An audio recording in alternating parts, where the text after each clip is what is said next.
Olá, que a luz da Palavra de Deus possa iluminar o seu coração através desta reflexão bíblica. Hoje meditaremos no seguinte tema: o reino de Deus e a igreja. Para isso, desejo ler um trecho que se encontra em Mateus, no capítulo 21, no versículo 42 ao de número 44. Perguntou-lhes Jesus: nunca leste nas Escrituras? A pedra que os construtores rejeitaram, essa veio a ser a principal pedra angular. Isso procede do Senhor e é maravilhoso aos nossos olhos. Portanto, vos digo que o reino de Deus vos será tirado e será entregue a um povo que lhe produza os respectivos frutos. Todo o que cair sobre esta pedra ficará em pedaços, e aquele sobre quem ela cair ficará reduzido a pó. Este trecho não é ambíguo, não há espaços para duplas interpretações, ele é bem objetivo. Jesus Cristo, a pedra angular, a pedra principal, ele veio a este mundo como o portador da mensagem do Pai. Ele veio a este mundo trazer o reino de Deus e a sua prioridade era o povo de Israel, porque os israelitas são os descendentes de Abraão, segundo a carne. Os israelitas têm as promessas, a herança, foi um povo eleito por Deus para, através deles, o reino de Deus se manifestar na terra. No entanto, na plenitude dos tempos, vindo Jesus, eles rejeitaram o reino de Deus. Eles rejeitaram o portador deste reino. E o Senhor Jesus disse que o reino de Deus seria tirado deles e dar a uma outra nação, a um outro povo que pudesse frutificar. O Senhor Jesus certa vez disse para Pedro: Pedro, sobre esta pedra edificarei a minha igreja e as portas do inferno não prevalecerão. Neste texto que cito, há alguma duplicidade ou até mesmo 3 tipos de interpretações. Quero me deter apenas 2. Alguns acreditam que a pedra que a igreja seria edificada se referia a Pedro, mas a palavra Pedro no original é Petros, pedrisco, pedra pequena, pedregulho. E o próprio Pedro, em nenhum momento na sua fala, nos seus escritos, fez menção a si mesmo como uma pedra grande. Mas Jesus Cristo diz: sobre esta pedra que Jesus se referiu é Petra, uma grande rocha, uma rocha imovível. Sobre esta rocha edificarei a minha igreja. Tanto Pedro como o apóstolo Paulo disseram e escreveram que a igreja foi edificada sobre o fundamento, através do qual Jesus Cristo é a pedra fundamental. A igreja cresceu na doutrina, nos ensinamentos dos apóstolos, mas a pedra angular, a pedra de esquina, a pedra principal é o Senhor Jesus. Pedro disse que ele e os demais discípulos, os demais membros da igreja, são apenas pedras vivas, pequenas pedras que, edificadas sobre este fundamento, crescem para templo santo do Senhor.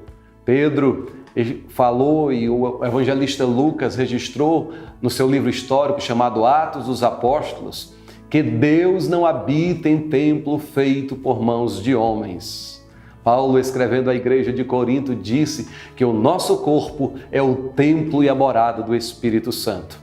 De modo que nós nos tornamos, através de Cristo, a igreja do Senhor. Porque o reino de Deus, através de Cristo, criou a igreja. E o reino de Deus opera através da igreja. A igreja foi constituída para adorar a Deus e para levar os sinais do reino. Estes sinais são curas, são milagres, libertação de demônios. E hoje eu quero, pela fé, abençoar a sua vida. Eu quero, pela fé, ministrar uma bênção de cura sobre você.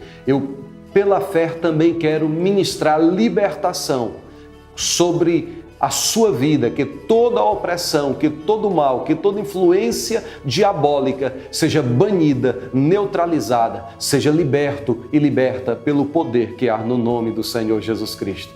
No entanto, é importante salientar que usufruir do poder do reino não é garantia, porque lá em Mateus, no capítulo 7, fala dos falsos profetas que vivenciaram o poder do reino de Deus, mas não faziam parte do reino de Deus. Também lá em Mateus, no capítulo 19, a partir do versículo 16, fala de um jovem rico que guardava alguns princípios do reino, no entanto, não estava no reino de Deus. Não é suficiente até mesmo participar de festividades do reino, porque lá em Mateus 22, a Bíblia fala das bodas e de alguém que estava na festa e não tinha veste nupcial e que foi lançado fora. De modo que nem todos que estão em Israel são israelitas. Da mesma forma, nem todos que estão na igreja são igreja. Qual é a marca distintiva do autêntico cristão?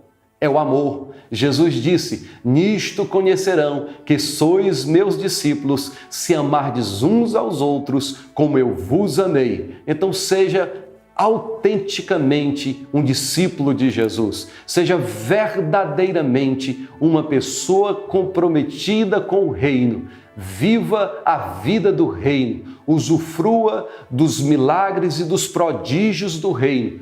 Se alegre na presença deste Rei glorioso. Seja fiel ao Senhor, porque o texto sagrado disse que o reino de Deus foi tirado de Israel. Agora não são os descendentes segundo a carne, os descendentes de Abraão segundo a carne, mas são os descendentes de Abraão segundo a fé, aqueles que têm a fé de Abraão, porque outrora, lá no capítulo 2 da carta de Paulo à igreja de Éfeso, Paulo discorre sobre a graça, dizendo que pela graça sois salvos por meio da fé. Isto não vem de vós, é dom de Deus. Noutro tempo, nós não éramos povo, pelo contrário, éramos chamados gentios, incircuncisão por aqueles que na carne são circuncidados. Antes nós éramos estranhos às promessas, porque não tínhamos relacionamento com Israel, mas por meio de Cristo, agora somos alvo da bênção de Deus, somos alvo do amor de Deus. Portanto, seja igreja, seja fiel, receba a oferta do reino, não rejeite, porque no versículo 44 diz que todo o que cair sobre esta pedra, sobre Cristo, ficará em pedaços, e aquele sobre quem ela cair, ficará reduzido a pó. O Senhor Jesus já veio e cumpriu a sua missão, mas Ele virá novamente.